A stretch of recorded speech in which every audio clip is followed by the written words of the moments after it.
You're listening to the Getting Smart podcast. I'm Mason Pasha.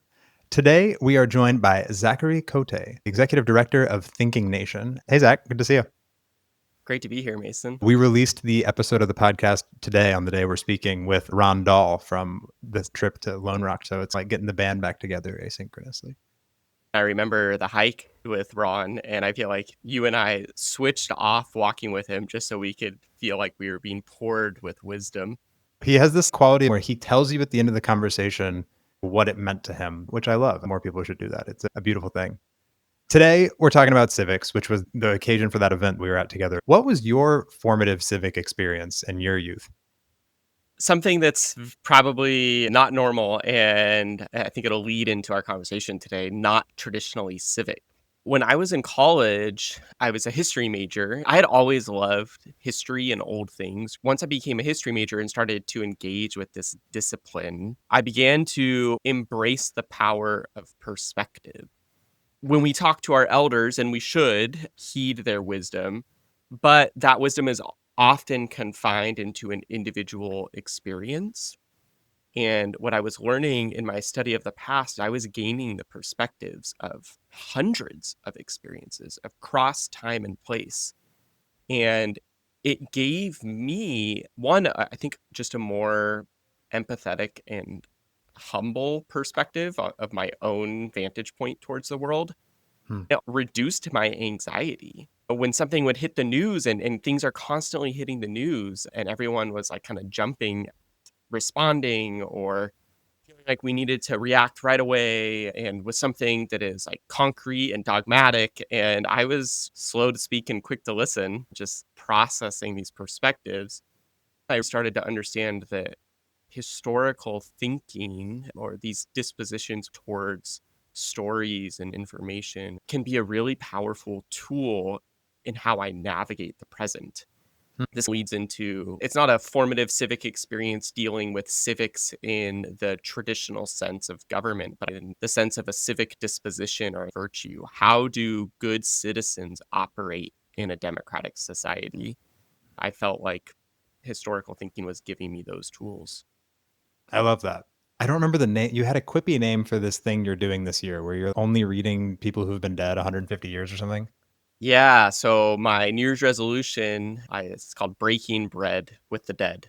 That's it. I'm only reading books 100 years old or more this year.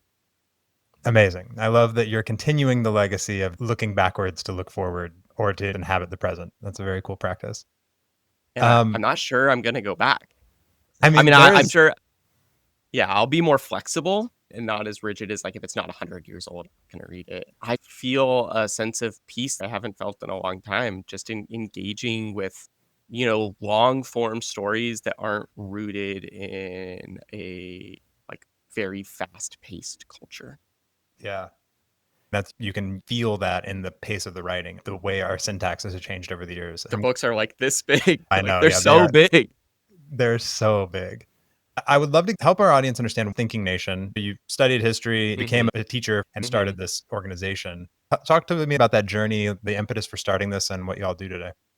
Sure. Yeah. So I'll just quickly say that Thinking Nation is a nonprofit organization that seeks to transform social studies education for the future of democracy. I was a history teacher in Inglewood, which is South Los Angeles, and, walked into classrooms where I thought the schools were doing great work in shifting the narrative of history in a way that students felt seen. I didn't see the empowerment those changes were seeking.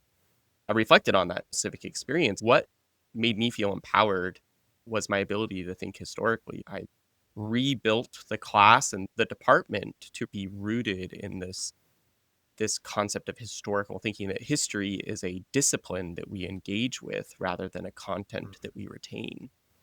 Through a grant that the district I was at received, we began to spiral out what it could look like to do historical thinking work at a systemic level. My last year of teaching was the 2018-2019 school year. So in 2020, Thinking Nation began seeking to create a radically pragmatic, systemic approach to teaching and Mm. assessing historical thinking. And this is that transformation that, our organization seeks to support teachers to not ask questions like, how do I incorporate more historical thinking or critical thinking into my classroom, but how do I teach the content of whatever class I'm teaching through historical thinking? So the discipline becomes the foundation rather than the additive. And that's hard and it's complicated and it's sometimes confusing and not the norm. So that's where that radically pragmatic approach comes. Like, how do we do this in a way that can be adopted by anyone, familiar or not? How do you build a culture around it? We work as an organization to shift the paradigm of how we see the classroom and create cultural shifts on campuses where students walk into classrooms knowing that they're not being measured by their ability to remember, rather they're being measured by their ability to engage. That's a really empowering shift, and that's at the heart of who we are as an organization. Education is guilty of coming up with different names for the same thing over time. Mhm. The new silver bullet is X when 2 years ago it was Y, and like everyone just gets really excited about this new thing. I really like this idea of shifting to a discipline rather than both content and really rather than like a skill. There's something about a discipline is alive and evolving.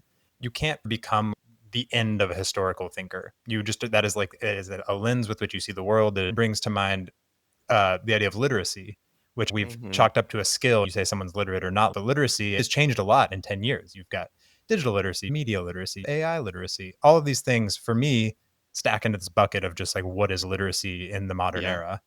I'm curious how you think about historical thinking, either in contrast or like bucketed into literacy. Like, is somebody who is literate also a historical thinker, like literate to the modern, as we view it, I guess, the modern need of literacy? Does that include historical thinking? Are those truly separate dispositions or disciplines? They're definitely not separate. I will argue that the way many use the word literacy, I don't think encompasses historical thinking. I agree. And I think true literacy does. You said you prefer the word discipline. And given the context of education, I often have to use the word historical thinking skill because that's what Mm, people are familiar with. But to me, they're better defined as dispositions.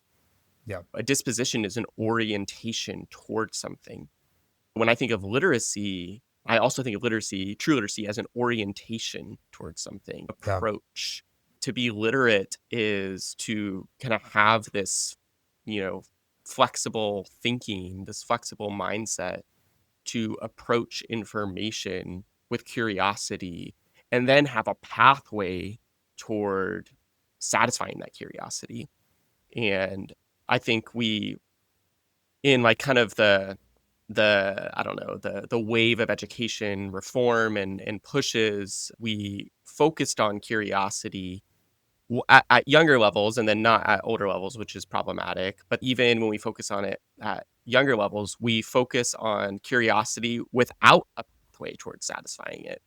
And Yeah. so for me, like good literacy is the and good historical thinking where they cross over is having the tools and those dispositions necessary to engage. It goes back to the old proverb, give a man a fish to feed him for a day and teach a man to fish to feed him for life. To me, that's what historical thinking should do. Equip students to engage with their interests, passions, curiosities. It's a robust tool to understand the world. Historical thinking is foundational, is the chief job of a historian is to understand people from a time and place not like our own. Mm, And when that is my goal as a historian, and then I apply that to the present and we talk about, civic formation, like my chief job as a citizen is to understand other citizens who come from mm. contexts or live in experiences that I don't share. It's a fulfillment of this e pluribus unum mantra of our country. And yet we don't take it seriously.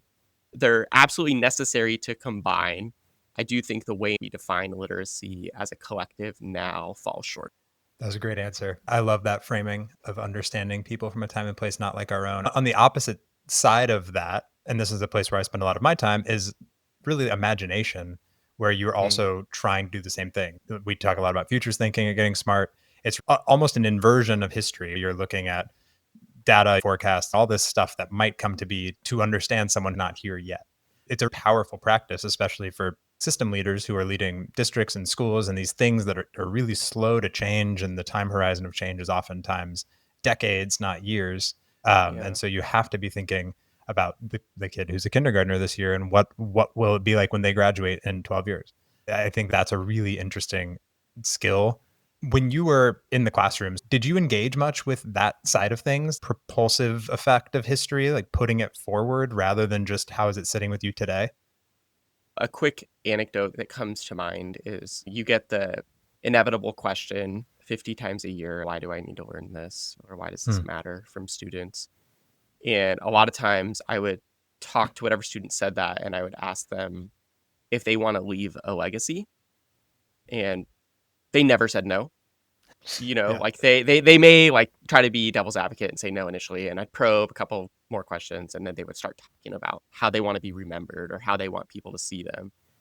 And and so my response often it's like, okay, so like in the same way you want people to show you respect by remembering your legacy, this is how we honor people that came before us. No, I But think by respecting the past, having good tools and clear dispositions, we show respect to fellow human beings. We humanize those we study in the same way we want people to humanize us, using it as a purpose to study the past rather than I don't know, jumping off point to navigating their future. But I think that it did make that kind of long term cross generational connection. I talk a lot about the seven generations thinking that some indigenous groups think about, where if you're going to act, it needs to have essentially be something that seven generations before and after you are proud of, and Hmm. and I think that starts to formulate a legacy, or at least the building blocks of a legacy is behaving in that way. So we're seeing debates about curriculum and content. At its core, history is a story, and a story Hmm. always has an audience. And at some level, that's interpreted through that lens. But I'm curious, like how you think about objectivity within history, or if that is what historical thinking is. It's to disarm bias. It's to understand that thing latent in every story passed on or documented. There can be objective components of history, but history is not objective. History is a discipline, and the questions I ask about the past are going to be different from the questions you ask about the past.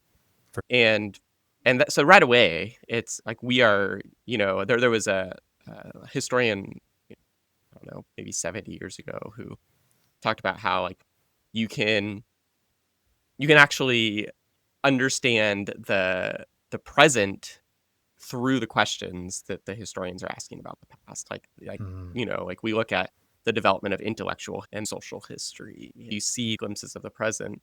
And so that right away kind of disarms the objectivity thesis. And to me, that's a very arrogant statement that history is objective. right. As soon as one person presents one alternative, you have to maintain that objectivity, which is impossible. I'd also say I don't know if historical thinking disarms bias, but it does make us aware of our perspective. For sure. Historical thinking humbles us. The aim, asking. I was thinking about this when working with students recently, and like the very nature of asking a question is an act of humility, and historical thinking is rooted in asking questions. Humility acknowledges I am one human, one perspective among many. Which again, there are objective facts within history. That's why we have calendars. But that's a very small drop in what the discipline actually is. Right. No, that's a good answer. I appreciate that.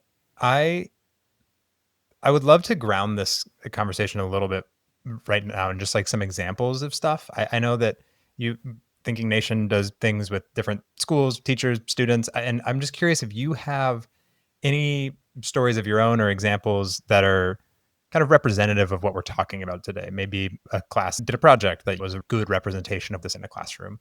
Feel free to share if you've got them. I remember doing a guest lesson in a high school in LA, looking at the impact of the New Deal on Black Americans.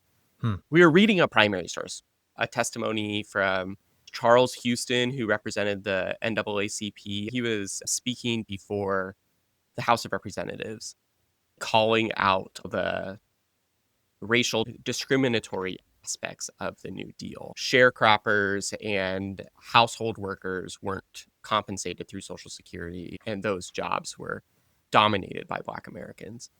We were setting up all these social safety nets, and Houston was arguing before Congress that the social safety nets are directly leaving out a whole populace. And so we were talking about it as a class, and students were like chiming in. And one student raised her hand, and she's like, basically, like, I hear what everyone is saying, but isn't this also an example of progress within the Black community, that you have the NAACP testifying before Congress? You know, they're in the room where it happened. They're speaking to change a bill. They have this, or Houston or the NAACP had this agency that Black Americans historically had. Hmm. And before she got, and I spoke too much, because before she even got to most of that, the teacher, I was just the guest teacher, so the teacher in the room said, "Oh, I think you're misreading it." And I just kind of paused, and I'm like, well, let's like let her finish. And so she began on it, and she was citing the source and like understanding the context of Jim Crow America, and this moment that was not, I guess, representative of every experience, but it was this like light in a dark moment. Hmm. And we started to talk about contextualization, perspective, and evaluating evidence, and having historical empathy. And we started naming all these historical thinking skills that led her to a very nuanced read of a half-page primary source. Like, we weren't reading a book. It was pretty quick, but she had this tool belt of dispositions, these ways to orient and ask questions that Hmm. led her to a nuanced conclusion that the rest of the class, including myself, was not thinking of. Hmm. And so I love that because it showed things were nuanced. I was in a middle school classroom, and the students were engaging in a Socratic seminar on slave resistance. They were reading narratives of enslaved people, identifying and making meaning of the ways they resisted their enslavement.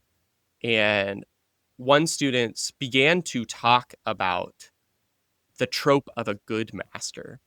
And the student didn't know that this was a trope, right? But the student was saying, like, look at the way in which these people groups, or these enslaved people, were taken care of or fed to justify enslavement. I'm sitting in the back. So this is a Socratic seminar. The teacher's not supposed to get involved. Right. I'm sweating.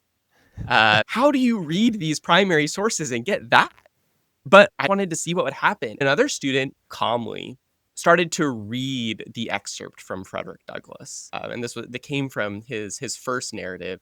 And it was when he was living in Maryland. His master said, "You can work for your own wages, but you have to pay me this much." And it was a ripoff, obviously. And so Douglass just stopped working. He's like, Hmm. "If you're going to take most of my money, then I'm just going to stop working." So she starts to quote this, and then like brings up the student's argument and says, like, this isn't kindness. This isn't agency. This isn't freedom. Like, read the text. And so this could have become a social media argument in the classroom. How dare you? No, how dare you? It would have been like a yelling match. And instead, it was this process of understanding that ended up humanizing everyone in the room. It wasn't shame based, it was evidence based, source based. It let Hmm. people from the past talk on their own terms with slight interpretation. We have to interpret people we can't talk to. It was just really beautiful moment of humanity. What if our town hall meetings looked like that eighth grade classroom? How Yeah. incredible would that be? I wish we had more of that. Classrooms are a great space for that kind of design. Student voice is wonderful.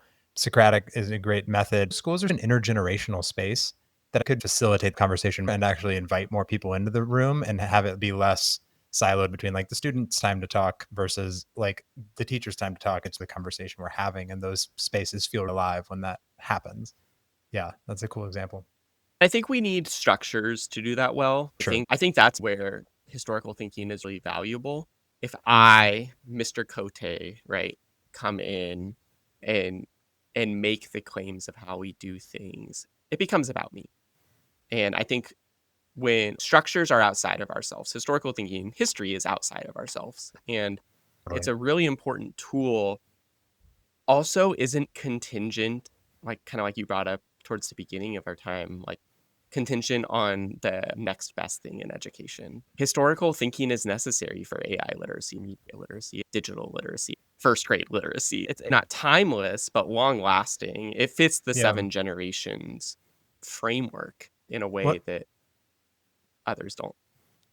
it teaches you so many valuable supplemental, like it's so much more than just information. Historical literacy teaches you about power and even like how to recognize power in a conversation in something where even if we're talking about the classroom and you are an educator trying to basically seed power, like that totally changes how you're going to approach where you put your opinion, how you set up the dialogue. You cannot be a historical thinker without understanding that disposition of recognizing power. But it is an important set of resources for how to navigate like situations that will be around you your whole life. As long as you are engaging with another person, it is relevant, which I think is, Absolutely. yeah. Being a historian has made me a better researcher, writer, analyst. I'm a better dad, husband, neighbor because of the questions I ask, the ways I pause, the perspectives I consider. I have 3 daughters. I don't know their experience, but I Yeah. like, thank God for historical thinking. I'm like, oh, like I need to find out more context or, Yeah. think about, their perspective or what is the evidence here? Like, how do I source this information? Like, it's really helpful. Mm. It's so helpful. Did you have a strong elder presence, like grandparents or people you were engaging with the past with? I'm curious about the foundational building Sure. blocks for how this sat with you as a discipline or a Yeah. disposition.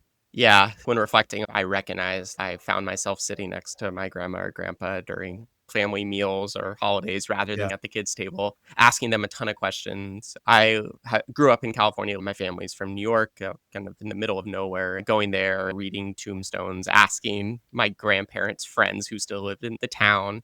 I think antiquarianism was always there, combined with curiosity. Yeah. I'm reflecting on most of my life until recently. I was very reticent to look back, Mm, wary of nostalgia, wary of not history, but that wasn't like the space that I found comfort. And then yeah. I was thinking the other day, all of my grandparents passed away before I was like really able to talk with them. I Wow. grew up in a suburb of Kansas City where the history was pretty much buried. There was not really a long sense of time.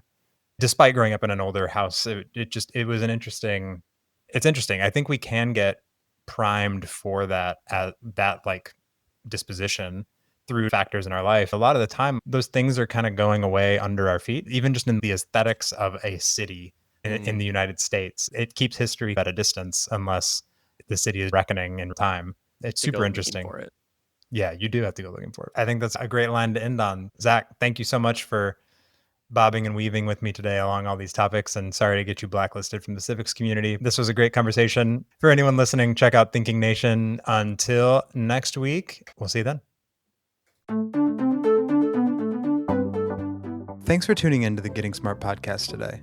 We want this podcast to be actionable, insightful, and a great way to learn about what's next in learning. In order to stay on the cutting edge, we need people in the field to tell us what they're hearing, what they're wanting, and what they're needing to learn more about. Got a topic or a guest in mind? Send your recommendations to me, Mason at gettingsmart.com. And if you like what you're hearing, don't forget to leave a review in Apple Podcasts or subscribe wherever you listen.